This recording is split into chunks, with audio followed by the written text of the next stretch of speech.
Hello everybody, what is up? This is I'm Jermaine, and we're going to jump right into a game here of some awesome Starcraft 2 action that I just downloaded this replay actually, and as soon as I get it loaded we're going to go.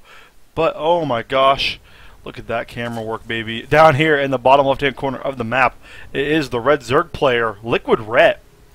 And up here in the top right hand corner of the map, his yellow Protoss opponent, Bischu. And alright, this replay courtesy of TeamLiquidPro.com. This was actually from the highlight pack of all of Team Liquid's TSL4 replays. This is game one between LiquidRet and Bischu here. Sounds like Bischu, but it's not. So don't get those two confused in your head if you're just kind of discovering players. Bischu, and Bischu are different people.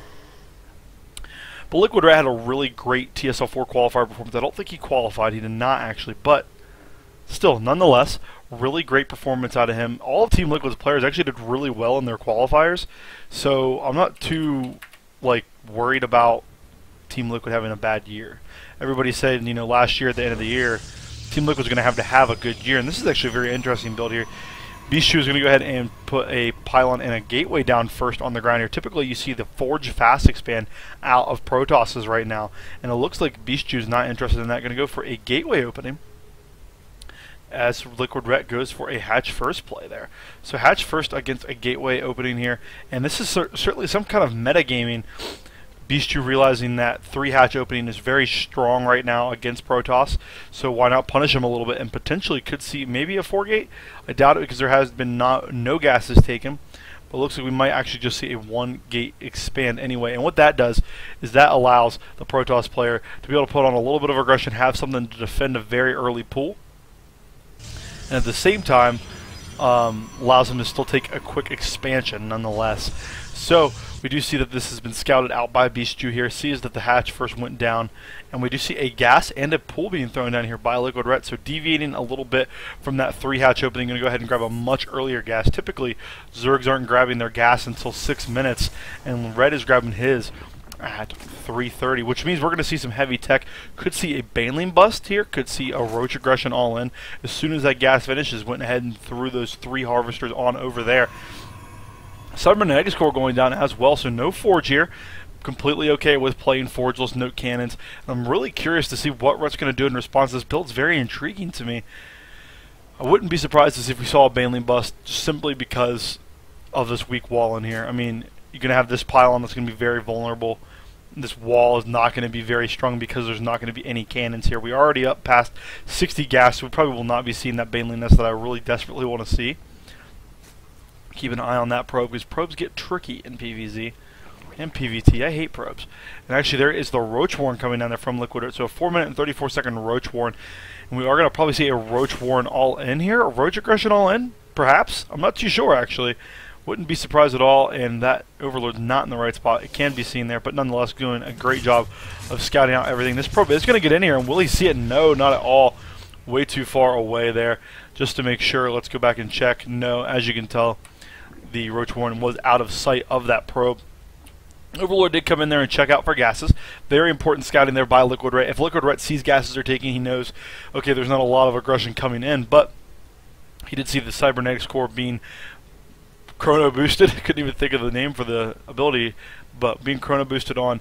And Bischu's going to go over here and he's going to try to check out, maybe he's going to go ahead and grab this watchtower and maybe try to check out the 3rd. Once he sees that there's no 3rd, he should start getting worried a little bit. 4 Lings and metabolic speed are on the way, so those Lings will be following up this Roach aggression here. And Ret, 5 Roaches are on the way, so we are going to see a bit of a heavy Roach aggression here. And will Bischu be ready? That's going to be the question of the hour. There is no Forge here. This is a very weak wall in. A couple pylon pickoffs could be the end of Bischu's game 1 here. And we do see the Lings coming out here, scouting out a little bit, getting caught off guard. These Roaches still hidden. Keep in mind, Bischu has no idea what's going on. This watchtower is taken, so he can't see very much, so he can see a lot of the path of attack here that the Zerg would take. This probe is going to go up and probably try to drop a pylon. Will this probe intercept these Roaches? Oh, is it going to see it? This is actually going to be very close, and no, it doesn't look like it at all. But a couple of Roaches did go up here. Lings did come over here and actually take out this little bit of the army. That's a big standing part of the army of Bischu, and this attack is going to go unscouted by Bischu. Bischu has no idea this is going on. Bischu thinks he just lost a Stalker and a Zealot, back at home for Bischu. What is here? 3 sentries. 3 sentries are going to be able to hold this off. Oh no, he doesn't get the force fields. The force fields are late, and he's going to lose at least one of these sentries. Definitely 2 now that we see that coming up. Another sentry, excuse me, wow. Far too excited for my own good. This Zealot's going to fall. And Bischu's actually going to lose right here just because the Lings got in. Focus fire down that pylon.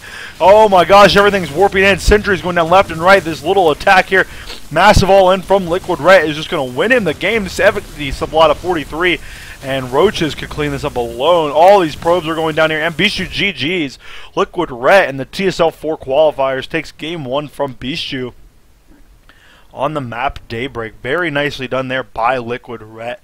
I mean, it really came down to, right here, the force fields that were missed, and he lost a lot of sentries. If he just would have blocked off those, it would have prolonged a little longer. I don't think he still would have won, simply because this roach aggression was so much. And I apologize for coughing. I mean, I don't know. I was excited, man. I'm going to have some Diet Pepsi. But yeah, thank you guys so much for checking out that game. Go follow me on Twitter at I'mJapan. Follow me on YouTube. Hit the subscribe button, please, if you like the content. If you didn't, let me know why. Tell me what do you think I can improve on.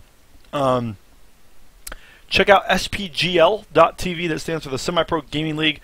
And you can even sign up to play in that tournament. Go to teamliquid.net and look in the sponsor threads. It's like the 3rd one from the top on sponsor threads. You can sign up to play in this, and there's cash money prizes.